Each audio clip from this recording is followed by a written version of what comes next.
been watching college football all day. I'm watching college football tonight, and then I'm going to build all my NFL lineups tonight, wake up in the morning and watch football all day again tomorrow. What a fucking life I live. Oh, yeah, and right in the middle of all that, I get to talk NFL with all of you, and that's what we're doing right here.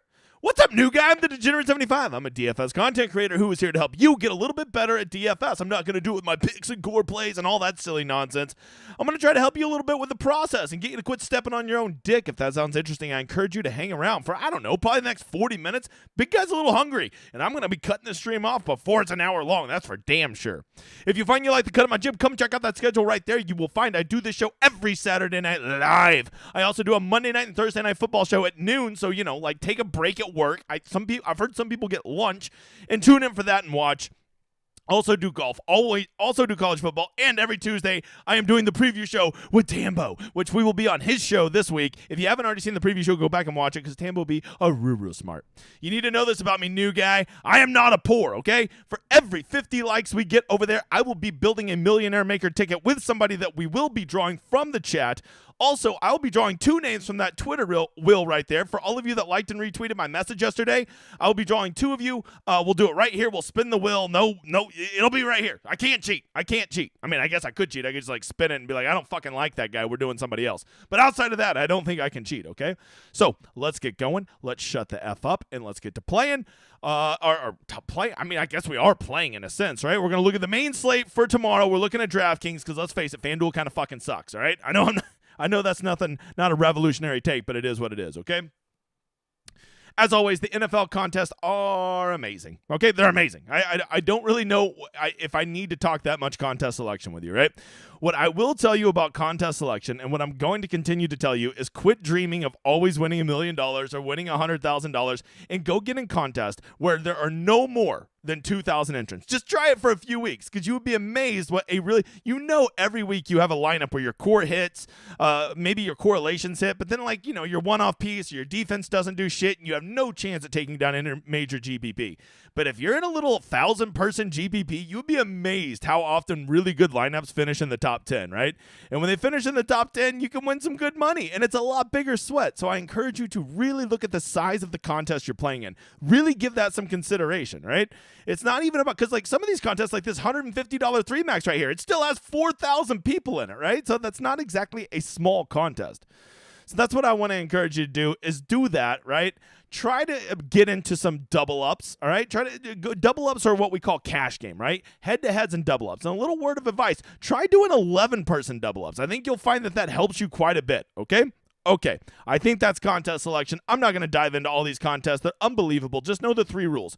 You want first place to be no more than 20% of the entire prize pool, preferably 10%. You want second place to be at least half of what first place is paying out, and you want 10th place to be at least 1/10 of 10th. The closer they are to meeting all of those metrics, the better it is to a good contest.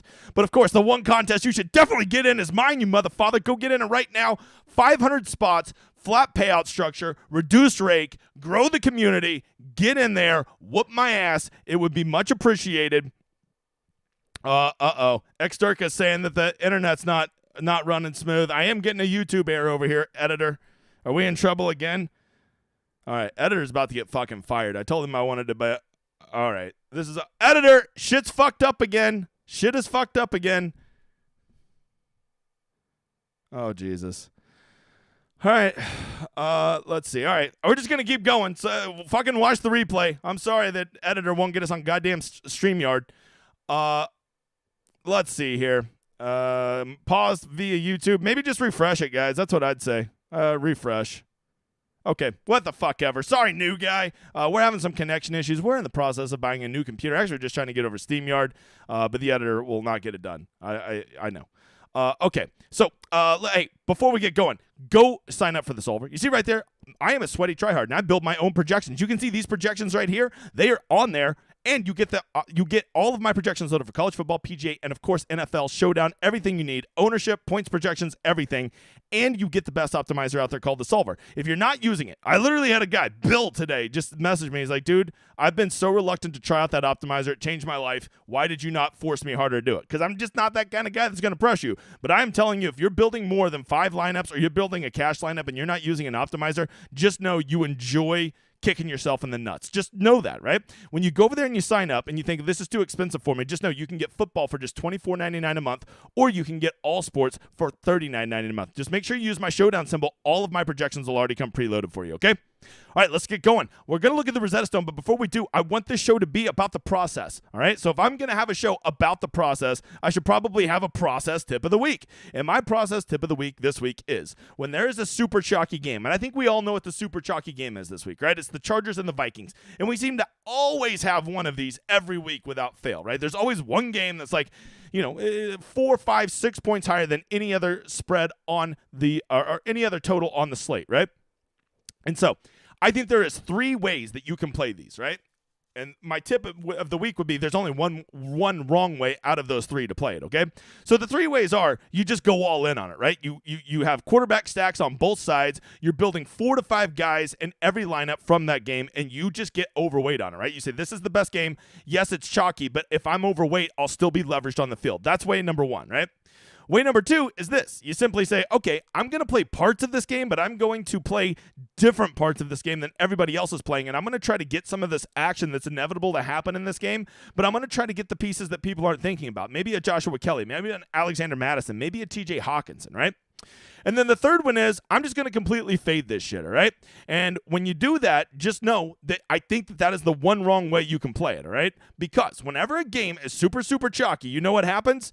There's a reason it's super chalky. Vegas is setting these lines. The game is in a dome. You have 2 fast-paced, efficient offenses. It is very, very, very rarely ever going to disappoint. And even when it does, let's say that tomorrow's game is something like 17-14. It's very disappointing for what people are expecting. You know what you should do? You should know that even in a game like that, one of those pieces still probably gets there, and he will be so highly owned that it will still be in an optimal type lineup. So to me, of those 3, the last one is the one that you don't want to play, because that 17-14 game, I promise you, is going to happen maybe 10% of the time. Maybe 10% of the time, right? And if it's only going to happen like 10% of the time, I do not think you want to get cute trying to fade that game. I'm just telling you, it is not worth it. Get some pieces of that game or be overweight on it. That is my process tip of the week. Let's get over to the Rosetta Stone. Okay. Oh, great. I'm down at the bottom. I thought the Rosetta Stone was fucking up too. All right. Good, editor. We lost a good 25 viewers. Fucking awesome. Okay. So let's see. Oh, there goes the LSU guy to the hose. Tackle that man. All right. Let's see. Experiencing buffering issues again. Whatever. All right. We're going to break down these slates, and then I'll answer your questions at the end. Let's get going. Question number 1. Game number 1 is this. Notice we got the little rain symbol there. Isn't that so cute? Okay. We got the little rain symbol. And here's what you want to know. Baltimore, Indianapolis. Well, the big news is Richardson is out, right? So Gardner Minshew is going to be in there, and I actually think that improves the value of somebody like a Michael Pittman Jr., right? However, this is not going to be the best environment, as Indianapolis only has an 18-point total, right?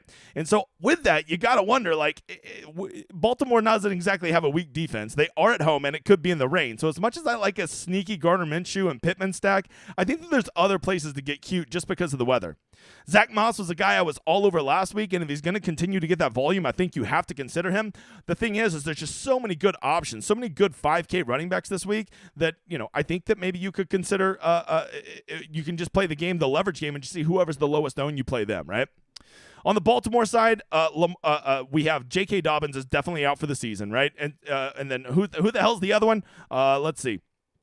Who the fuck's the other guy that's out? Oh, Justice Hill is likely out this week, so Gus Edwards is going to be getting all the run out of Baltimore's backfield. If he falls in the box, they will be running the ball a lot. He could be the guy, right? Only problem you got to worry about is he doesn't get much out of the passing game, so you're probably not going to get any receptions out of him. The other big news is OBJ is out, and I think that adds a lot of value to guys like a Rashad Bateman and a Nelson Aguilar, who are going to be on the field more, right? Or maybe it just goes all to Mark Andrews and Zay Flowers, and you run a Lamar stack. From there, you got the Tennessee-Cleveland game. So gross. Derrick Henry is a little banged up. We're going to be watching his news to make sure he's out or he's in. DeAndre Hopkins is a little banged up. Watch out for him. If he's out, maybe you could take on a Treylon Burks. But I'm telling you, this is going to be the slowest, sloggiest game ever. And a lot of times I like to just come into games like this and grab like one cheap receiver or maybe one running back piece, right? And I think the running back piece that people are going to want to get from this game is, of course, Jerome Ford. With Nick Chubb having the season season-ending injury. I think Jerome Ford is going to be a smash play, but I will tell you, the Titans defense, they don't play when it comes to the run game. Those guys can stop the run, and they can stop it very well. So to just make Ford an automatic plug and play, I think is a little short-sighted. There is a script to which he may get his 15 carries and get 35 yards and not do shit. That is a real path, right? So be aware of that. Deshaun Watson, man, I think he sucks. And I think if he's going to start playing well, I don't think it's going to be in this game, Bob. Atlanta and the Lions, hold on. For Atlanta, this is a game I want to believe, but I wrote down a little note here about Desmond Ridder. Let me find it real quick. He fucking sucks. That's the problem with Desmond Ridder. And Desmond Ridder is cheap, and Desmond Ridder has weapons all around him. I think Bijan is elite. I think that Drake London is good, right? They have weapons to be doing something. Kyle Pitts is just a sleeping monster. He will have one big week this year when he's 1% owned.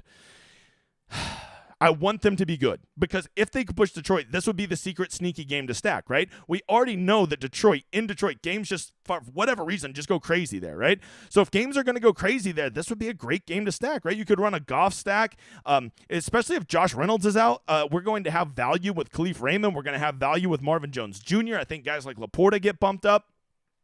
We already have David Montgomery up, so like a Jared Goff stack sounds really nice, but that stack is only any good if the freaking Falcons can score some points and push the Lions to have to get to 28, to get to 31, to get to 35 points, right? Because without that, it's not going to get there. So ask yourself this: do you see any way that Desmond Ridder, piece of shit Desmond Ridder, and the Falcons can ever push the Lions? If you think the answer is yes, well, then it's simple. I think that this is a very good game to stack and will be dramatically under-owned versus the upside that it offers. From there, the Saints and the Packers, I mean, what do you want to say about this? These are just a lot of injury news to watch. Watson and Aaron Jones are the two big pieces to be watching here. Even if they're out, I don't love A.J. Dillon. Maybe Jaden Reed is interesting, but I don't know. I don't want to overreact to his good last week, right? New Orleans, Derek Carr's almost unplayable with Taysom Hill coming in and stealing goal line carries and certain plays from him. Olave's always good, but like 7,000, he's no longer the bargain he was down in the 6Ks. This is just one of those games that, it just doesn't feel like a game that I would ever want to stack. At best, I would do a correlation, but most likely I'll probably just have some one-off pieces from this game. I will tell you, Kendre Miller is an absolute punt that you might want to consider for New Orleans at running back. With Jamal Williams being out, they're going to probably split the backfield between Tony Jones Jr. and Kendre Miller. And let me just go ahead and tell you, Kendre Miller is pretty electric. Okay, I watched the guy in college. The guy can play, Bob. The guy can play. From there, Green Bay, we have buffering issues. Try rewinding 5 seconds to give the stream time to... All right, editors over here fucking telling people how to not deal with lag.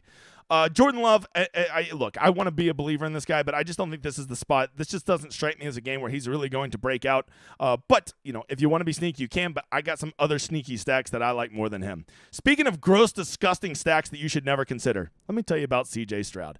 C.J. Stroud is actually a lot better than I thought he would be through the first 2 weeks, right? Even whenever they get behind, he's still just passing and he's still being efficient and he's still getting it done. So, a C.J. Stroud, Nico Collins, Tank Dell stack is so cheap. And when it's so cheap, that is so appealing because A, they don't have to do a ton to pay off good value, and more importantly, it allows you to go get Justin Jefferson and Tyreek Hill and Bijan Robinson and Tony Pollard in your lineups. So playing a very cheap stack this week is doable, and CJ Stroud has showed the ability that when they're behind, he can keep throwing the ball down the field. Nico Collins has asserted himself as a legit NFL receiver, and I think Tank Dell is pretty damn good himself, right? So this is a sneaky team to stack. And the best part about it is Jacksonville has the best run back options you'll ever have, right? Because they've got pretty condensed. If you didn't see, Zay Jones is out. So you got to imagine they're going to be pretty condensed in their usage, right? Calvin Ridley, Kirk, and Ingram see the three most likely to get it done in the passing game. And I think that Travis Etienne, if they're ahead, if he continues to get, these touches that he's getting, about 18 touches a game, I think that he's a dude that could break the slate. So this is a really stackable game. We don't have any weather concerns here. And if if Houston can push Jacksonville, I think that this is one of those games that not enough people should be on versus what they should be. And the people that are going to be in it will only be on the Jacksonville side. And I'm telling you, check out the Houston side. From there, Denver and Miami, this is another one. If you have not heard, Waddle is out, and with Waddle being out, that opens up a ton of usage to other Dolphins players. The guy that I think, weirdly enough, benefits from the most is Durham Smythe. I think he will actually almost act as the number 2 receiver. Tyreek Hill will probably just be a crazy alpha tomorrow. You would think Denver would probably just try to shut him down. We know that Miami is efficient on offense. We know they like to throw the ball deep, but a guy like Berrios and Craycraft underneath could be there to soak up some of those targets. If at those price tags, if they can get you 6 catches for 70 yards and fall in the box, they're probably a nut style play. The biggest problem you got with Miami, other than that little rain cloud up there, is that they are playing a piece of shit team called the Denver Broncos. And I don't want to hear shit about last week. That was a flash in the pan. Denver is dust. Russell Wilson, not good, okay? He is not good. All right? Their offense is not good. And I just really worry, how much can they push Miami, right? Is this a game where Miami scores 14-0 in the first quarter and then they literally don't throw it down the field the rest of the game? I think that's a legitimate concern you have to ask yourself. From there, everybody's home run game. We've already talked about this in the process tip. The Chargers and the Vikings have a massive total. What is that, 54.5 or something like that? Both teams are fast. Both teams are good at offense. Both teams have explosive players, and it's in the Dome. And what do we know about? We all love Dome. Let's face it. There's really no injuries to be concerned of here. I mean, other than Eckler. Eckler's out, right? So I guess we should go ahead and mark. Well, I can't mark him. Can I mark him? Let's see. Status. Nope, not status watch. Status dependent. Live on the air. Joshua Kelly, once again, is going to get the bump with Eckler being out. He bombed for everybody last week. That's usually the best time to go back to a guy like that. If they get ahead in this game, I could see him having a big game. Keenan Allen I thought was dust, but apparently is still very good. Mike Williams finally started to tease me with what I knew he could be last week and still basically had like the lowest possible game he could have had with as many targets as he got. And I think a guy like Quentin Johnson or Josh Palmer are possibilities to catch a big bomb and to, maybe break the slate in that way, right? But the side that everybody's going to not play enough of is Minnesota, because there's 2 guys from Minnesota. Everybody's going to play Cousins. Everybody's going to play Jefferson. Everybody's going to play Addison. Some people will play Hawkinson. But not enough people will play Alexander Mattison and KJ Osborne, right? KJ Osborne has been on the field 93% of the snaps, and he's getting 6 targets a game. Both of those are significantly higher than Addison. I know Addison caught the touchdowns. Those are great. That looks good and all of that. But you know what? He's not always going to have that touchdown safety net there for him. So I'm telling you, KJ Osborne for $1,500 cheaper is a guy that should be higher owned than he probably is going to be. And there is a chance that just maybe Alexander Mattison runs it in twice. And if he does that, that directly steps on the dick of Kirk Cousins and Justin Jefferson and Jordan Addison and all the pass catchers. So be aware of that. Don't fade this game. I'm telling you, this game is going to score. Think about how you can get into this game and get pieces of this game that is different than everybody else. Maybe the answer is you just be more leveraged than everybody else and play the shit out of this game. Or maybe the answer is you just get some selective pieces, especially some contrarian pieces like Madison, like Kelly, like Osborne, hope that they smash in this game, and then that kills everybody else. Those are the ways to play these games, not to just fade it and then be mad. Man, the truck always gets there. Really, the highest scoring game was the highest scoring game. Shocking. From there, the Patriots and Jets, this is such a gross game. Like, literally, I want to tell you somebody to play here. I guess you could give Ramondre a look, but, like, these are just 2 pathetic offenses. And if I could just give you one little process tip, I would say this. Don't think that defenses are good in games like this. Oh, I'll play the defenses because these guys aren't going to score. Guys, defenses get points. They're not getting points from shutouts. There's hardly ever shutouts in the NFL. Defenses get points from sacks, interceptions, and pick sixes and returned fumbles. That's where they get their points. So teams that are running the ball and having very few plays, it's very hard for a defense to score on a running play. But the defense can score a lot of ways on passing plays. So you'd rather have your defense playing against teams that are passing the ball, not teams that are running the ball. So don't go say, I want to target these defenses. Maybe if you want to do it because there's going to be rain or because Zach Wilson's a fucking moron, those are legitimate reasons. But if you want to do it simply because you think it's low scoring, you're not playing defenses effectively. Buffalo and Washington, another one of those weather games. You see, we got our little rain cloud up there. And, this game, just, I don't know. The rain concerns me a little bit. Buffalo, they look good at home. We've yet to see them look good on the road. And the biggest problem of all of this is I don't think Washington can push Buffalo. I really think Buffalo's going to get ahead. If anything, I would play James Cook and hope that, like, maybe they actually give him 1 carry inside the 10. Because if you watch the Buffalo game last week, it is so tilting that, like, James Cook just moves them from 20 to 20. And then as soon as they get down in the red zone, get his ass out of the game. It is tilting his balls. From Washington's side, I mean, I think Brian Robinson would probably be their alpha right now. He is the guy that is getting the most run. He is controlling things the most. But here's what I will tell you. This is likely a script in which he is going to be behind and things are not going to be going well for him. And in a script like that, he may not be the best play, right? He could get scripted out of this a little bit. I know he's catching the ball a little bit, but I don't think that I like Brian Robinson in a script where he's ahead, not when he's behind. We only have 3 afternoon games tomorrow, and the first one is Seattle and the Panthers. The Panthers, I'm going to go ahead and tell you, you want the filthiest stack of all time? Consider an Andy Dalton, Adam Thielen, and then pick whatever other receiver, probably Mingo, right? That is a stack that will cost you around $12,000. You can do whatever the fuck you want with the rest of your lineup, right? And you say, that'll never get there. Bro, what do they got to do? If Andy Dalton somehow throws 3 touchdowns, right? He throws 3 touchdowns, and he throws 1 to Mingo, 1 to Thielen. That is almost certainly going to get there, especially if they have some targets, right? You run it back with Walker, Metcalf, well, assuming Metcalf's going to play. If that game gets there, now you just go play the studs in all the other games, and now you're playing Justin Jefferson. Now you're playing Tyreek Hill. Now you're playing Keenan Allen, but you're playing those guys in a way that nobody else is playing them, right? So you still get all that chalk, but you are doing it in a way that nobody else is. Does this make sense? This is how you can get creative. Is there a chance this is going to blow right the fuck up in your face? Yes. It's Andy Dalton and the Panthers. From there, Seattle looked pretty good last week, and there's a lot of noise. Their 2 offensive tackles are out. Okay, well, now I'm playing them, because anytime there's bullshit narratives out there that, like, a team can't play because their 2 tackles are out, dude, Seattle don't spend any capital on their fucking tackles anyway, so their backups are the same as their starters. So that was why I played Geno Smith stacks. And by the way, we're going to touch on another one of those stupid narratives that's out there this week. So just be aware that I think that Seattle is probably going to play a lot more conservative this week. They're not going to need to play as aggressive as they did against the Lions last week. So be aware of that, okay?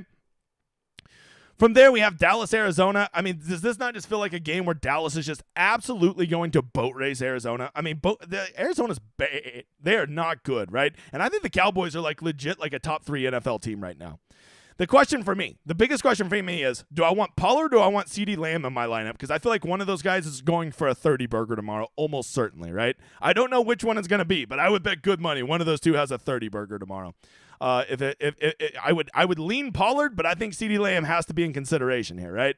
Tony Pollard is getting a ton of carries inside the 10, which is something we've never had from him. He's always been a guy who's got his work done through efficiency. So now if he's going to continue to be effective and efficient between the 20s and get goal line carries, man, he seems like a really good play, and he is due for some touchdown regression. You've got to like that, right? On the flip side for Arizona, Zach Ertz is their target monster. I think you need to consider him. He's a decent correlation play. If Arizona's behind, you could probably go run him with Pollard. He makes a lot of sense.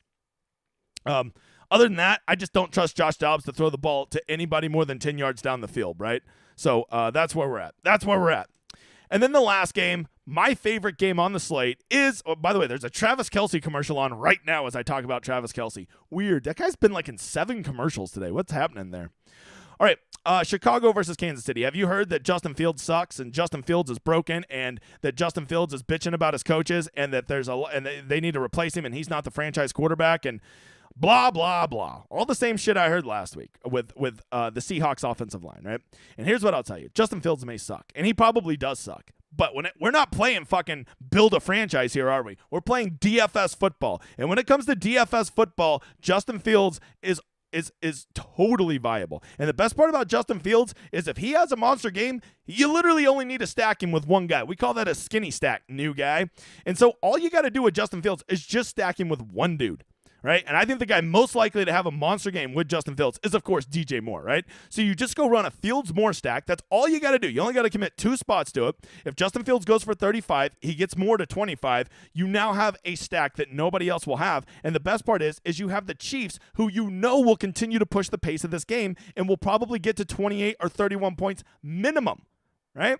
Oh, yeah. And the Chiefs have some pretty good players, like Travis Kelce. So you have like the ultimate run back option in Travis Kelce, the guy in the Pfizer commercial up there. Isaiah Pacheco is dealing with a hamstring contusion, which is better than a hamstring strain. So it's really just more, like a deep bruise, essentially, right? And so if Isaiah Pacheco plays, I think he's also interesting, right? If he's out, that opens up a lot of value for Kansas City at the running back position. I would imagine would be McKinnon because they seem pretty much over Clyde's Edward-Helaire. But I'm telling you, there are some filthy, disgusting stacks this week, and there are some very safe stacks. So for me, like what I'm going to do, I always build 20 lineups, and I always do either 1 or 2 stacks. And I'm thinking right now, it's 7:24 Lord's time zone. I am leaning towards doing half of my lineups is a disgusting stack. One disgusting stack that I build 10 different versions of, and then I'm going to do one quote-unquote safer stack, right? One that makes more sense. That's kind of where I'm leading, right? Okay, that is the Rosetta Stone. If you thought that's cool, well, you should see this Rosetta Stone right here. This is the actual colored up one I do for all my members on the website. If you want to know what that website is, it's called dgen75.com, the fastest growing community in all of DFS. That I can assure you, we only do PGA, college football, and NFL. Maybe another sport coming in February, but more on that later. Look, just last week, check out all these winners we had. It is not about me. It is about the community. We celebrate the winners. We are cool. We have fun. We focus on the process and not on my stupid fucking picks. All that makes sense? All right. You want to sign up, but you're a little reluctant. You've never signed up for a site, and don't call it a tout site because it sure as shit ain't that. I'll make you a deal. Just go sign up for this newsletter. It's in the description of this video right here. You sign up for the newsletter. You reach out to the editor at the DGen, at DGen editor on Twitter, and that DM him and just show him you signed up. He'll give you a free week on the website. Why do I do that? Because once we do, everybody signs up. All right, here's our 2 Twitter winners. We're up to 110 likes. So editor, you go ahead and draw 2 over here in the thing. It's Eric, I think it's only $34 a month. $34.99 a month, Eric. I see you say 39. I think it's 34. There you go. Sharks fan SD. There, you're one of the winners. Editor, you draw over here in the chat. I'm drawing my 2 Twitter winners. Twitter winners. Hey, Twitter winner. Okay. All right, here we go. This is my other Twitter winner. Editor, get in the fucking... Oh, he's probably on delay. Runchi. I don't know. 50. OBS Studio disconnected. We're just a fucking shit show. We are just a fucking shit. I swear to God, I'm not doing another goddamn stream until we're on StreamYard. And if that doesn't work, oh, fucking... All right, I'm going to watch Jaden Daniels throw the ball down the field. Hitting a big, tall guy. Okay, moving on. Here we go. Moving on. Sorry about the connection issues. We will get it fixed. All the new guys are like, fuck this guy and his stupid internet. I don't blame you. I probably think the same. What's up, big guy? What's the weather up for tomorrow? Yeah, so I have it there on the stone if you didn't see, Lorenzo. The 3 big games are that Baltimore game, that Buffalo game, and the game in New Jersey. So the Jets game, right? Those are the 3 big ones I think could be affected by the weather. What's your opinion on Casey's running back situation? Well, I'll tell you what. If Pacheco plays, I'm afraid he's going to be limited. And if he doesn't play, I have no idea what they're going to do because they hate CEH, and they don't ever really want to put McKinnon out there outside of 3rd downs, right? So it'll be very interesting to see, Frank. It might be one of those things because I don't know, just freaking pass it the whole game. Just give like 5 carries to each running back and be like, that's enough. Am I allowed to like from both of my YouTube accounts? Sure, Bob. Sure, you can go like from both of them. Nice call on Clemson FSU game. OT would have popped off. Yeah, I mean it was there, man. It had all the makings. The other game that I was touting was that Louisville BC game, and I think it was like 70-35 or some nonsense like that. That game alone got my cash line up there today at college football. Assuming Minnesota and the Chargers is mega chalk, using Kirk with Addison and Williams and Allen fading JJ stack being different enough. Probably not. If you're stacking that game, you're not being different. Does that make sense? Like you're not. If one of your plays in that game is the quarterback, you're not being different. If you want to, the only way to play that game and be different is to play some contrarian pieces like the running backs, or to just overstack it, right? To have the quarterback and 2 receivers with 2 run backs, right? I think that's really the only way you can truly say you're being different. If you're running Cousins and 2 of his pass receivers with 1 run back, that's what everybody's going to be doing. Love the big guy and all the DFS. Am I too much of a tryhard for tuning in while at a wedding reception? No, you're a man that gets it. You are a man that gets it. Sorry for the connection issues. All right, if Pacheco is out, how do you think if CEH or McKinnon is worth a look? I do. I just don't know who yet. We're going to wait and kind of see if they say anything. If we get word that Pacheco's out, we'll kind of see if they're saying about who's going to be getting the touches. Does that make sense? Why is the stone so amazing? Because of you. You beautiful tryhard. Hey, thanks, Travis. We put a lot of fucking time into all of our stones, so I appreciate you saying that. Thoughts on running dome-only stacks? I mean, that makes... Dude, after week 1 where I got fucked by the weather fat sandwich, I kind of made myself a promise that from now on, I'm running games that are either in, like, the tropical climates or in the dome. That's it, right? That's it. How viable is the Sam Howell stack? I hate it. In that weather, against the Bills, no thanks. This team started with an ad, so congratulations. Oh, yeah, I've noticed YouTube shares my shit more whenever I monetize, right? Because they're like, oh, we're going to make money off your videos? We'll share your shit. So, yeah, we definitely monetized. Internet problems in Oklahoma. Editor needs to run a hamster wheel faster. I mean, you're not wrong, Travis. I would be mad that you said that, but you're not wrong. Sneaky shootout between the Falcons and Lions. Romy, I already talked about that. I do think that. Can I get a Millionaire Maker ticket? Well, you can, but you didn't today, bruh. You down for Goff Gibbs plays? Yeah, I think Goff and Gibbs can play nicely together because Gibbs is getting a lot of work out of the backfield, right? Or if just the Lions score 35 points, you basically are covering the passing and the rushing, right? I mean, I guess you always got to worry about fucking Reynolds or whatever the slapdick is. He was really nice on the Hard Knocks. I really liked him on there. Kareem Hunt, sneaky? Yeah, too sneaky, dude. Don't get cute like that. Saints running back room? I mean, if I'm going to play it, I'm only playing Kendra. That's the answer, David. That's what I would do, brother. Most over-owned punt. I mean, probably Ertz. I feel like people just love Ertz, and they're just going to keep sticking him in there. Him and Smythe would probably be the two quote-unquote punts that will be just too owned for me this week. Would a secondary stack be best with 2 receivers or a running back and a wide receiver tight end? That depends. If it's a slower, sloggier game, probably the running back tight end. And if you think it's going to be a more up-paced game where there's going to be more passing and a shootout type game, probably both receivers, right? Let's see. Moving on. Skipping questions. Yeah. If you're choosing between Indy and Baltimore and Detroit, Atlanta game to stack, which would you choose? Definitely Detroit, Atlanta. I just believe that maybe I don't believe. Maybe I just want to believe that Atlanta can push Detroit, right? I believe that. But I will tell you, that Baltimore game, if the weather doesn't come there, that could be a sneaky one. Okay, I just need to know about that weather because if I have any hesitation about Gardner Minshew, I probably shouldn't do it. Why is your dome icon so plain? Shouldn't it be like SoFi? Dean, I didn't make it, bro. Do I look like a guy that makes that shit? Garrett Wilson or Watson in half-point PPR? Probably Garrett Wilson because we're not even sure that Watson's playing yet, bro. Cephas. Does Kelsey score 4 touchdowns tomorrow? I hope so because I'm going to be playing him. But I'll tell you this, Viking Nomad. I still don't think he's 100%, Broseph. I still just watch him. He didn't look 100%. Bounce back spot for ETN Jr. It feels like it. I feel like that's a really good way. If everybody wants to play that Jag stack, maybe you just go play ETN. That's a good way to get different, right? I actually like ETN quite a bit in that game, right? Quite a bit. Zay Jones outbumps Captain Kirk up? I think so. I think Zay Jones being out, I think you give a small bump to Agnew, a medium bump to Ridley, and a big bump to Kirk. That would be my assessment of it, Lorenzo. Is tomorrow a good day to punt at quarterback and low owned? Yeah, I think so. Especially because I love some high owned or high priced guys tomorrow, right? So if I want to play those guys that are high priced, well, then I'm gonna need to do something, right? And if I can save money on the stack, that allows me to get to them. So I'm kind of leaning that way, right? Kind of leaning that way, Bob. Moving on. Could Colorado beat the Bears? Stop. All right, Colorado they're so bad. Do you ever apply the same logic from PGA, meaning that play chalky pieces you need to find meaning if you play chalky pieces, yeah, exactly. I'll be playing plenty of chalk tomorrow, right? When I do it, I'll be making sure to incorporate either a weird correlation play in there or a weird one-off play just to give me some difference, right? A good lineup that wins a GPP often will have 4 or 5 pieces like that are chalky, but it will have some pieces that differentiate it. That's how I always build. For one single entry game, Onslaught, a viable option. Yeah, absolutely. If you believe that that's the game, go ahead and do it. Problem is, it kind of sucks because you might be right that game shoots out and you might not have the right pieces of it, right? That's the worst part. Am I too late to win $500,000? Probably. I think we already did the drawing at that point. Let's see here. James Cook, the new Walter Payton, will rob the goal line. Hey, that's a good one. 1985 Bears, frickin' the refrigerator Perry, pilfering a touchdown from our boy Walter.